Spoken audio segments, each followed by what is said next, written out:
Olá, seja bem-vindo de volta às nossas aulas de grego intermediário aqui da Escola Charles Spurgeon Online.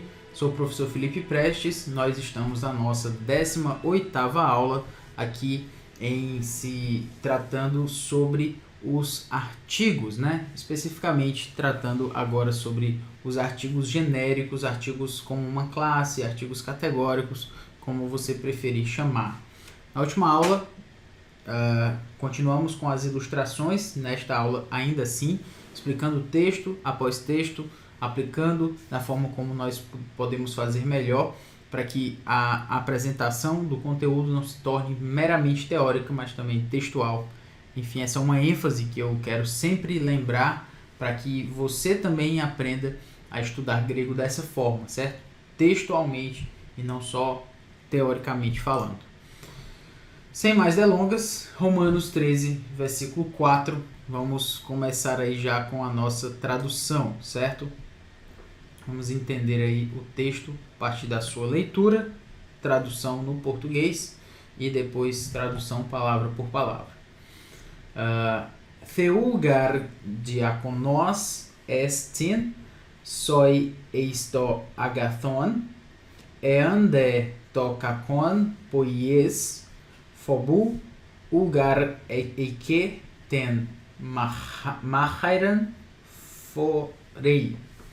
Theougar diakonos estin ekdikos eis orgen to kakon prasonti. Vamos lá entender aí. Visto que a autoridade é ministro de Deus para teu bem, entretanto, se fizeres o mal, teme, porque não é sem motivo que ela traz a espada, pois é ministro de Deus, vingador, para castigar o que pratica o mal. Bom, um texto até polêmico, né, que fala-se aí sobre a ideia de pena de morte e tudo isso. Mas vamos entender inicialmente o que se quer dizer palavra por palavra, né? Quando ele começa aqui com visto que, certo? Nós temos aqui o gar, que foi aqui traduzido como visto que. Porque gar significa visto que? Não é bem isso, né? Gar é o porquê, mas às vezes ele segue ali a sequência do argumento e então estilisticamente a escolha do tradutor foi trazer essa ideia de visto que. Diáconos é a ideia de ministro, certo? Ministro de Deus. Então aqui nós temos ministro de Deus. E por que não tem autoridade aqui? Porque a autoridade já foi falada no contexto imediato, né? Porque os magistrados, versículo 3, isso. Porque os magistrados não são para temor quando se faz o bem, e sim quando se faz o mal. Queres tu temer a autoridade, faze o bem, faze o bem e terás louvor dela. Visto que, né, porque ela é ministro de Deus, até mesmo a Almeida Revista Corrigida traduz assim, porque ela é ministro de Deus para teu bem, né? No caso aqui, a Almeida Revista Atualizada preferiu inserir a palavra autoridade.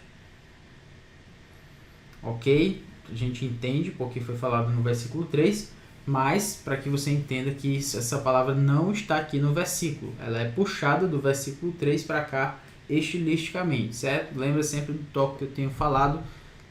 Entenda a tradução, entenda como foi que o autor chegou naquela conclusão. Aliás, como o tradutor, né, chegou naquela conclusão. Eu gosto de comparar isso, posso comparar isso com aquelas respostas, né? Às vezes a gente tem, quando a gente estuda matemática, a gente pode lembrar, por exemplo, daqueles exercícios que são difíceis de fazer. Eu pessoalmente posso falar das dificuldades que eu tive com matemática na escola. E às vezes eu via a resposta, né? Tinha aqueles livros que tinha a resposta no final. E às vezes eu olhava para aquela resposta e pensava, muito bom essa resposta. Mas a pergunta é, como foi que esse autor chegou nessa resposta aí? Às vezes a resposta, né? Ter a resposta diante de nós ela não é o suficiente. A gente precisa entender como foi que aquela pessoa fez aquela questão para chegar naquela resposta. Então, a gente pode trazer isso para o grego, né? E para a tradução no português. A tradução do português é como se fosse a nossa resposta no final do exercício. Mas a questão é que você não fica só na resposta. Você deveria ser capaz de produzir essa resposta, né? Obviamente, com o seu jeito, com uma certa dificuldade. Esse tradutor já é um tradutor que já fez muitas vezes, enfim, já é profissional sobre isso. Mas você precisa pelo menos entender o raciocínio dele, como foi que ele chegou lá, para que você não fique perdido aí.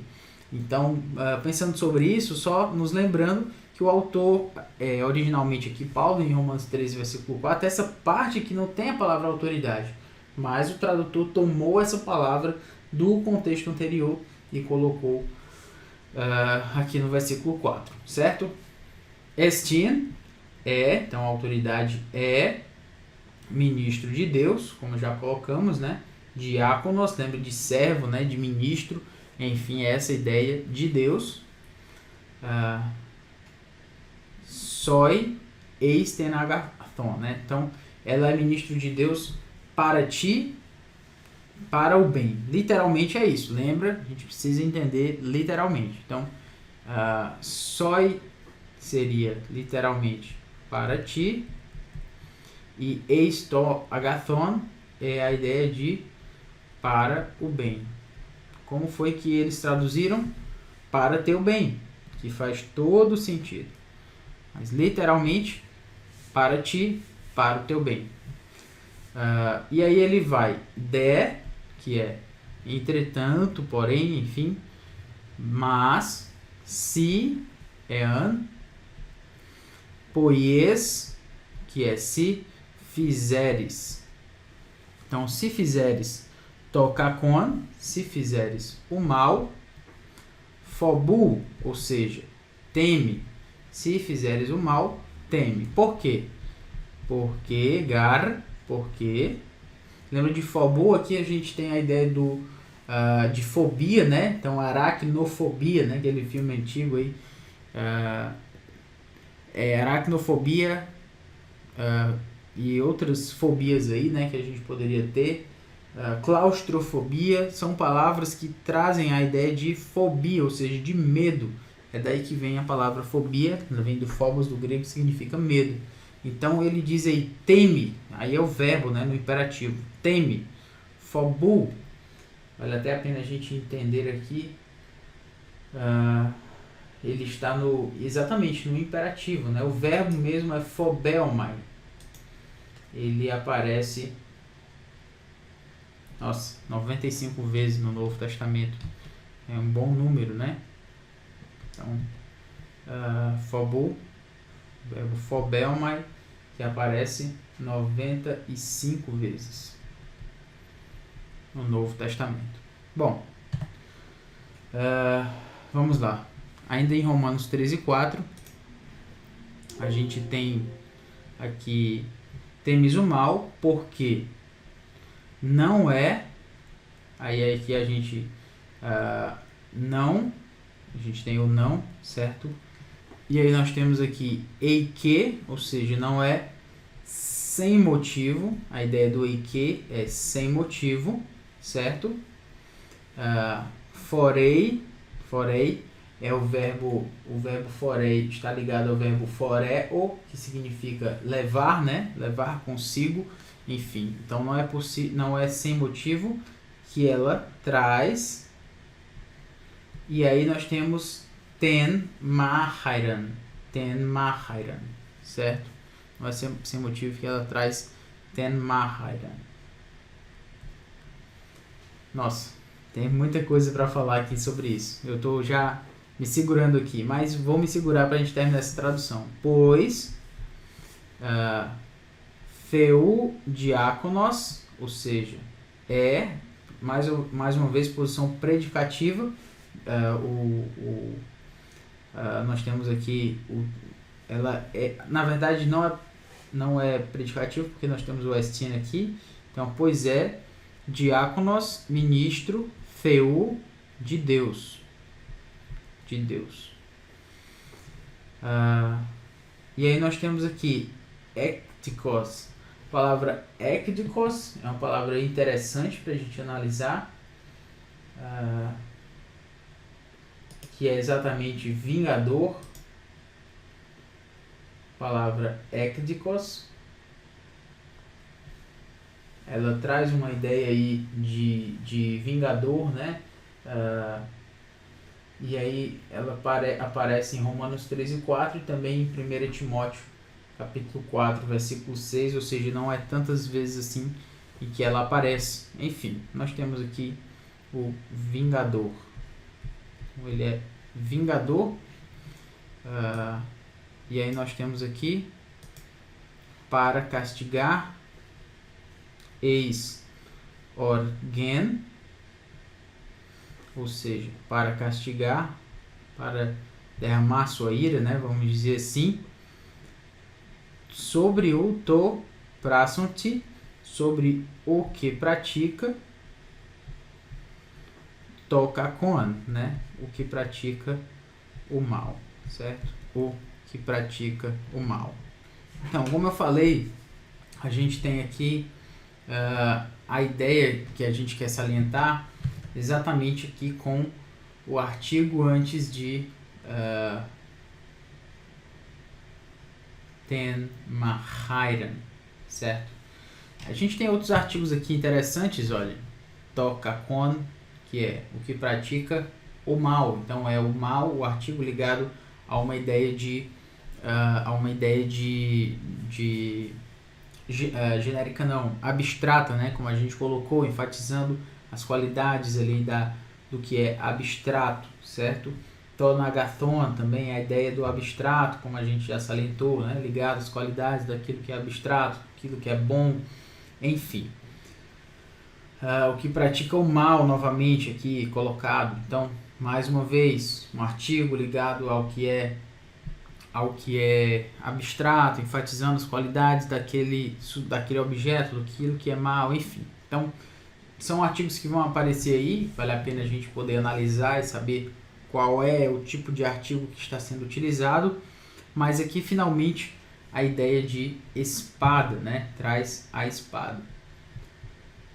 Bom, se você está vendo aí, ele traz a espada, você poderia pensar, a autoridade traz a espada sendo um artigo individualizante. Se fosse um artigo individualizante, o que você estaria pensando? Em uma espada especificamente, né? Uma espada, sei lá, é a espada X, a espada Y, enfim, uma espada lá física que você sabe que a autoridade leva essa espada lá consigo. Faz sentido isso? Não faz. Por quê? Porque quando se está falando dessa autoridade, inclusive já mencionada no versículo 13, está se falando de uma autoridade no sentido de classe, ou seja, daquelas pessoas que são autoridade. E aqui a gente tem ten mahairan, a espada. Então não se pode se pensar numa espada específica. Na verdade está se falando de uma espada como uma classe, ou seja, como aquilo que é utilizado para punição, certo? Aquele objeto, aquela classe de objetos ou de objeto que é utilizada para punir, certo? Então é essa ideia que está sendo colocada aí quando se analisa, né? Quando se avalia esse ponto aí da espada aí em Romanos, certo? No capítulo 13, a espada é uma classe de objetos para punição, para como que a autoridade toma sobre si para que seja punição daqueles que praticam o mal. Falando sobre essa punição, e aí a gente pode lembrar sobre toda aquela discussão da pena de morte, né? Quando a gente sabe do que ela se trata, a gente sabe que quando se fala dessa espada, se está falando o que você faz com uma espada. Você mata com uma espada, né? A autoridade toma a espada sobre si, não só como uma forma de coerção minimamente. A espada naquela época era uma arma utilizada simplesmente para matar o seu oponente. E ele diz, tema a autoridade porque não é à toa que ela leva a espada. Ele está constatando que a autoridade tinha poder sobre vida e morte e traz essa ideia aí até de uma forma positiva, né? Porque o seu argumento é positivo sobre isso. Então, faz sentido de fato que Paulo esteja aqui defendendo, na minha opinião, a pena de morte, né? Como sendo um instrumento legítimo do Estado, né? Da autoridade, sobre aqueles que praticam mal, para a punição daqueles que praticam mal. Que a pena capital, ela serve, né, a espada, ela serve como uma classe, né, uma classe de punição, uma classe de instrumento de punição, melhor dizendo, sobre aqueles que praticam o mal. E esse artigo nos ajuda a entender essa espada como uma classe, como uma categoria de coisas, né, de objetos utilizados como punição daqueles que praticam o mal. Então, por isso faz sentido a gente pensar assim e analisar essa espada dessa seguinte forma, como a gente já colocou, certo? Mas essa é uma posição, provavelmente, certamente há pessoas que pensam diferente e possam até mesmo argumentar nesse texto de uma forma diferente, mas eu considero esse um texto muito chave na discussão sobre a pena de morte, inclusive entendendo que Paulo está aí não apresentando a pena capital de uma forma negativa, mas de uma forma até mesmo positiva, legitimando o uso da pena capital pela autoridade. Mas enfim, essa é a minha opinião e é bom às vezes trazer um assunto, né, um pouco mais controverso. A gente trata de tantas questões tão técnicas aqui, mas é interessante ver como o estudo gramatical, sintático do grego, né, ele pode nos lançar luz sobre entendimentos bem específicos de textos, inclusive, que resolvem ou não, mas pelo menos buscam resolver questões exegéticas, questões éticas, inclusive, mais complexas de serem tratadas. Enfim, coloquei esse ponto, vamos aqui para o próximo texto. O próximo texto está em Efésios 5:25, é um texto bem conhecido nosso, e a gente pode então seguir para a sua tradução, ok? Vamos lá então. Roi Andres, melhor dizendo, né? Roi Andres, agapate tas ginaikas, kathos kai ho Christos egapesen ten ecclesian kai realton, paredoken hyper autes. Maridos, amai vossa mulher, como também Cristo amou a igreja e a si mesmo se entregou por ela. Vamos entender aí essa tradução. Primeiro que ele começa com Roi Andres, maridos, né? Chamando esses maridos aqui ao entendimento, né? Uma espécie de vocativo aqui. Maridos, está chamando esses homens, certo? Maridos, agapate, amem, ou amai. E alguém pode ver aqui o verbo agapate e pensar, olha aí o verbo agape, né, agapao, e aí pensar, mas esse é o amor ágape, porque está falando aí do amor do homem pela mulher, então é o amor sacrificial relacionado a esse tipo de colocação, né? Ou seja, tem uma ideia que as pessoas acham que existem 3 tipos de amor, né? O ágape, ou agape, melhor dizendo no grego, o philos e o eros. E aí as pessoas às vezes fazem uma distinção, né, entre cada um desses, que agape é o amor sacrificial, que philos é o amor fraternal e que eros é o amor mais ligado à intimidade de um homem e de uma mulher e tal. Bom, esse é o tipo de entendimento que a gente chama de, infelizmente vou ter que fazer aqui, né, essa distinção aqui, como eu apresentei, é uma distinção falaciosa, certo? Isso é uma falácia de entender que essas palavras elas só podem significar isso, mas quando se fala, por exemplo, de Demas no Novo Testamento, Demas amou o mundo, presente século, melhor dizendo, né, sendo mais preciso, ele amou ele na verdade lá fala desse amor do mesmo verbo que do marido amar vossa mulher.